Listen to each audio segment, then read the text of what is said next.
Akkam jirtu daawwattoota koo fi hordoftoota chaanaalii komarraa har'a guyyaa kan akkaataatti footoo keenyarraa baakgiraawundii isaarra muuvii goonee itti ediitii godhannu isinitti agarsiisuuf deema. Jalqaba Google Chrome seentu isa booda remove background jechuudhaan search godhattu akkuma argaa jirtan kanatti jechuudha. Erga search godhattaniin booda isiniif bana isa booda wanta upload image kan jettu kana barbaaddatanii argattu jechuudha. Asii gad gara jalaatti gadi deemuudhaan upload image kan jedhu tuqxu isa booda sekendii muraasaan booda gara footoo yookiin gaalaarii keessanii seensisa jechuudha. Isa booda footoo background isaa irraa remove gochuu barbaadan maarkii gootanii ergituuf jechuudha. Kun ogaan ergeef hin jira. Akkuma argaa jirtan uploading footoo isan itti erge kana ergaa jira jechuudha. Ergeen booda isa booda gara removing background jiran kun akkuma argaa jirtan amma gara remove irraa gochaa jira jechuudha. Background isaa kunooti remove irraa godhee naaf kaa'eera jechuudha. Kunoo mucaan kun background isaa ka'ee jira. Amma gaa footoo kana iddoo biraan deemin download godhachuudhaan yoo barbaadan HD dha, yoo barbaadan akkumatti immoo quality mas normaaliidhaan download godhachuu dandeessu. Garuu HD dhaan downloaduuf dursa login gochuu qabdu. Isa booda egaa download godhataniin booda gara aappii ittiin ediitii godhatanii Peace Arts Play Store jala argachuu ni dandeessu. Peace Artii kana seentu jechuudha. Footoo amma remove background isaa irraa goone ediitii godhachuudhaaf jechuudha. Isa booda erga Peace Artii keenya keessa seenneen remove isa background irraa goone iddoo sana kan gashuu barbaannu yookiin backgroundii godhachuuf kan barbaannu cuqqaasna jechuudha. Footicha otoo hin taane background godhachuu barbaannu sana meegaa kunoo anis background bareedaadha kanan jedhu yaadu kunoo sitti agarsiisuuf deemaa jira. Background ofii kootii filadhee kunooti filadheetuun jira. Akkuma argaa jirtan egaa kunoo background abidda bobaaru kunoo kana godhadheen jira. Isa booda karaa jala add photo kan jedhu cuqqaastu jechuudha. Add photo kan jedhu erga add photo tuqxaniin booda gara gaalaarii keessanii isin geessa. Isa booda dhaaxxanii footoo silaa maarkii godhatanii add kan jedhu gararraatii itti buutu. Isa booda kun haala kanaan bareechee remove background isaa isiniif godhee isiniif ka'aa jechuudha. Eega kana gootaniin booda wanta ediitii godhachuu barbaadan godhattu. Yoo capacity isaallee qeessitanii sirreessuus ni dandeessu. Haala barbaadaniin bifa miidhagaa ta'een akka isiniif bahu yoo barbaadan kunoo ediitii isaa gara jala kanaatiin daddabarsuudhaan fayyadamuu ni dandeessu. Isin akka isin mijatutti kunoo kunuunti naaf ta'eera ammaaf okay keessaa ba'a jechuudha. Amma gaa kunoo akkuma argitan wanta tokko citiinsa tokko footoo sana keessatti wanta tokko illee jitin background isaa remove irraa ta'ee haala miidhagaatiin haala bareedaa ta'een footoon kun bilbiluma koo fayyadamuudhaan laaptooppii yookiin adoobbii gara mana footootuun dhaqin mana kiyya taa'ee haala ajaa'iba ta'een footoo ajaa'iba ta'e godhadheera waan ta'eef kunoo gaa haaluma kanaan footoo barbaadan yookiin footoo ediitii godhachuu barbaadan haala kanaan bilbila keessan fayyadamuudhaan ediitii godhachuu ni dandeessu.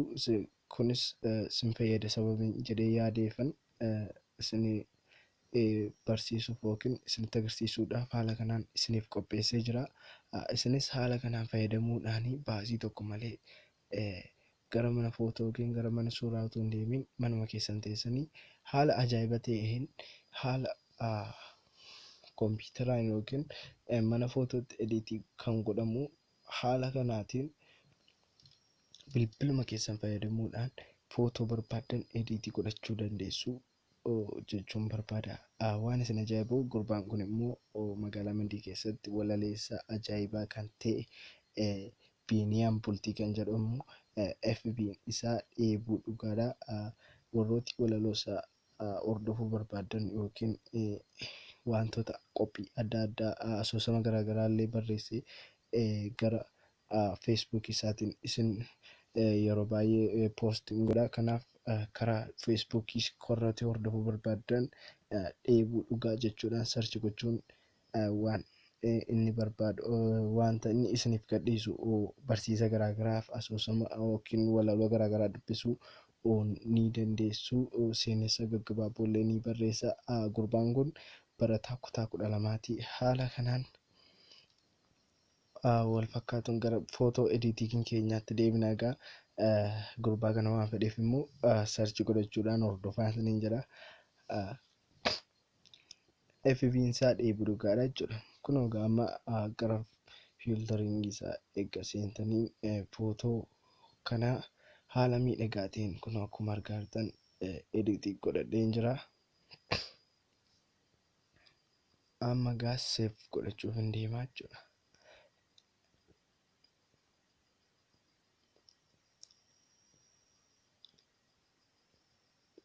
Amma gaa seef godheen keessaa ba'a jechuudha. Erga seef godheen baheen booda yookiin kun isa dura warrooti loogoo garaagaraa illee yookiin immoo maqaa keessan illee bukkee itti barreeffachuu ni dandeessu. Kun asumarraatiin aartikist kan jettu kan jallaatii cuqqaasuudhaan wanta barreessuu footoo kanarratti barreessuu barbaadan illee barreessuu ni dandeessu. Meegaa Angadaa Tiich jedhaman seenaa Gadaa Tiich isinillee akkuma kana wanta fedhii keessanii irratti barreessuudhaan ediitii barbaadan yookiin wanta ediitii gochuu barbaadan sana ediit godhachuu ni dandeessu. Kun egaa haala kanaatiin Gadaa Tiich jechuudhaan gararraa footoo kana haaluma warroota mana suuraa fakkaatan istuudiyoo fakkeessee bilbiluma kootiin hojjetachaa jira jechuudha. Isinillee akkasuma gochuu ni dandeessu. Mala salphaa fi ajaa'iba ta'edha jechuudha. Kun mala kana fayyadamuudhaan aappii kamillee utuu hin fayyadamiin PicsArtii fi onlaayinii seenuudhaan remove background gochuudhaan haala ajaa'iba ta'een fayyadamuun bilbila keessan fayyadamuudhaan footoo keessan ediitii ajaa'ibaa godhachuu ni dandeessu jechuudha. Kun akkuma argaa jirtan istuudiyoo Gadaa Tiich fakkaatee jira. Haala kanaan ediitii gochuudhaan namatti footoo keessan illee istuudiyootti waan kaatan fakkeessitanii godhachuu ni dandeessu.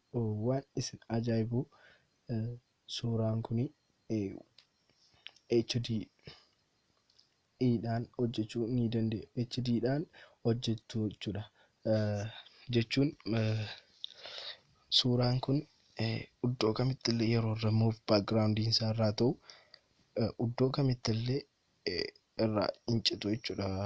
Suuraa kana keessaati haala miidhagaa ta'een kirooppii ta'ee suuraan kun remove backgroundiin isaa irraa remove ta'ee isiniif ergama. Isin isuma fuutanii wanta remove background itti godhachuu barbaadan itti godhachuu ni dandeessu jechuudha. Haala salphaatii fi ajaa'iba ta'edha.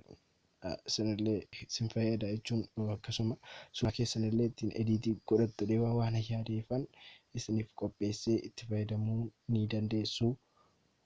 Itti fayyadamaa isiniin jedha. Amma gaa kun akkuma argaa jirtan haala ajaa'ibaatiin footoon kun suuraan kun ediitii ta'ee jira jechuudha.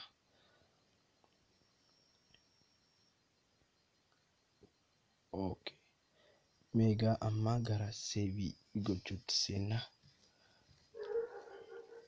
Seef godhachuudhaan haala ajaa'ibaatiin wanta ediitii godhe kana waan na daawwattaniif galatoomaa, isinillee itti fayyadamuu hin dagatinaa isiniin jedha.